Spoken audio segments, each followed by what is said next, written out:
ఎక్కడ గౌరవం? ఎవరు మమ్మల్ని పట్టించుకుంటారు?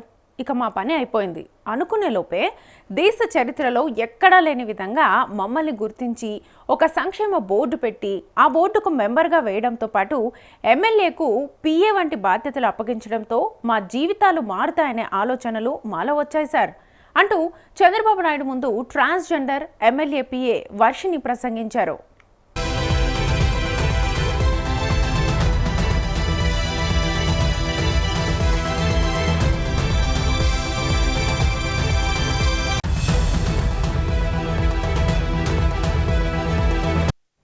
ఎంతోమంది చదువుకున్న అమ్మాయిలు అబ్బాయిలు ఉన్నప్పటికీ మాలాంటి వారిని అందరితో సమానంగా గుర్తించి ఉద్యోగ అవకాశం ఒక శాసనసభ్యురాలి వద్ద అప్పగించడం జీవితంలో మా ట్రాన్స్జెండర్స్ ఎవరూ మర్చిపోలేరంటూ భావోద్వేగంతో వర్షిని మహానాడు కార్యక్రమంలో ప్రసంగించారు.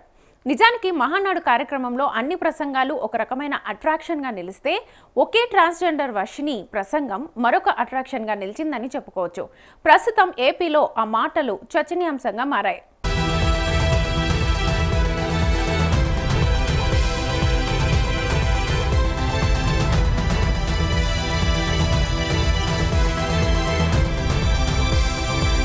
మంగళగిరిలో జరుగుతున్న మహానాడులో వర్షిని మాట్లాడారు. కూటమి ప్రభుత్వం ట్రాన్స్జెండర్ల సంక్షేమానికి కట్టుబడి ఉందని ప్రశంసించారు.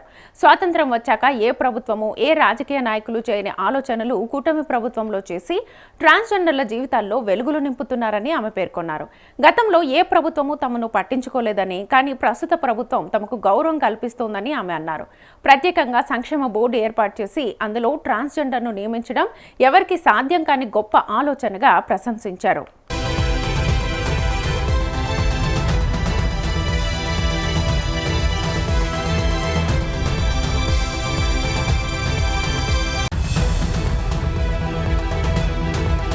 ఏపీలో మొట్టమొదటిసారిగా ఒక ఎమ్మెల్యేకి పిఏగా ట్రాన్స్జెండర్ను నియమించడం పట్ల ఇటు ప్రజలు అటు ప్రజా ప్రతినిధులు సైతం ఆనందం వ్యక్తం చేస్తున్నారు. మహానాడు వేదికగా జరిగిన కార్యక్రమాల్లో భాగంగా గుంటూరులో ఈ ట్రాన్స్జెండర్ మాటలు అందరినీ ఆకట్టుకున్నాయని చెప్పుకోవచ్చు. గుంటూరు పశ్చిమ ఎమ్మెల్యేగా ఉన్న గల్లా మాధవి ట్రాన్స్జెండర్ వర్షినిగా పిఏగా పెట్టుకున్నారు. దీంతో మహానాడులో ఎమ్మెల్యే పిఏ వర్షిని మాట్లాడిన మాటలకు ఒకవైపు చంద్రబాబు, మరోవైపు నారా లోకేష్ సైతం చలించిపోయారు.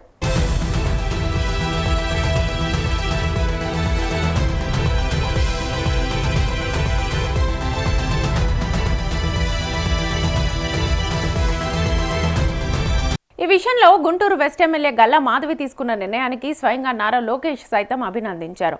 అందరూ ఎదగాలి అన్న ఆలోచనతో ఏమాత్రం వెనుకంజ వేయకుండా ఒక ట్రాన్స్జెండర్ను పిఏగా పెట్టుకుని తెలుగుదేశం పార్టీ యొక్క గొప్పతనాన్ని, సిద్ధాంతాన్ని ముందుకు తీసుకెళ్లడం ఎంతో ఆనందంగా ఉందమ్మా అంటూ ఎమ్మెల్యే గల్లా మాధవిని సైతం నారా లోకేష్ ప్రత్యేకంగా అభినందించారు. ఒక ట్రాన్స్జెండర్ ఆవేదన ఆవిడ మాటల్లోనే విందాం. ట్రాన్స్ ఉమెన్ వర్షినిని తన మనోగతాన్ని పంచుకునేందుకు సాదరంగా ఆహ్వానిస్తున్నాను.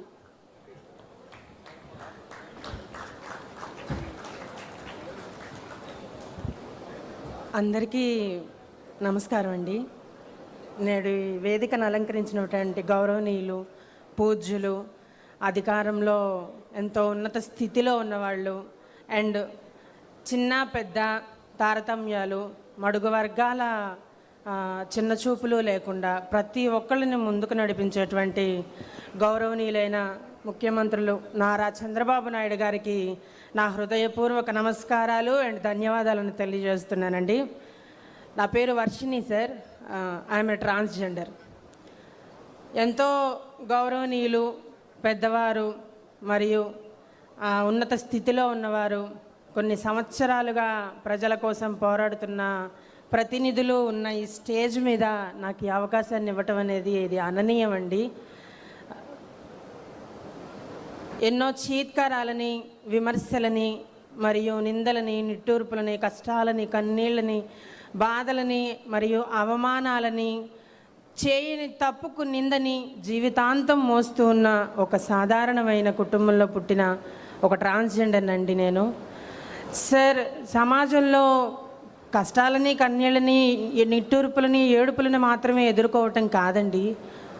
మాకు కావాల్సిన సహాయం, సహకారం లేక ఇన్నాళ్ళు, ఇన్ని సంవత్సరాలు, ఇన్ని యుగాలనే చెప్పుకోవాలి, ఇన్ని యుగాలుగా మడుగు వర్గంలో పడిపోయి ఎక్కడో చీకటి రాజ్యంలో మూలుగుతున్న మమ్మల్ని ముందుకు తీసుకొని వచ్చి నేడు మీకంటూ ఒక గుర్తింపు ఉంది, మీకంటూ ఒక గుర్తింపును తీసుకొని వచ్చి మమ్మల్ని ముందుకు నడిపించి నేడు ఇక్కడ నన్ను నిలబెట్టిన గౌరవనీయులైన నారా చంద్రబాబు నాయుడు గారికి నా పాదాభివందనాలండి. సార్, ఇది ఒక పార్టీకో లేకపోతే ఒక రాజకీయానికో సంబంధించింది కాదండి. ఒక జీవితానికి, ఒక ప్రతి జీవితంలో కావాల్సిన వెలుగుకు సంబంధించిందండి. నేడు ఇక్కడ ఆసీనులైనటువంటి ప్రతి ఒక్కళ్ళకి నా కష్టాన్ని, నా జీవితాన్ని వివరించుకునేంత సమయం లేకపోవచ్చు, కానీ 4 మాటల్లో చెప్పగలను సార్.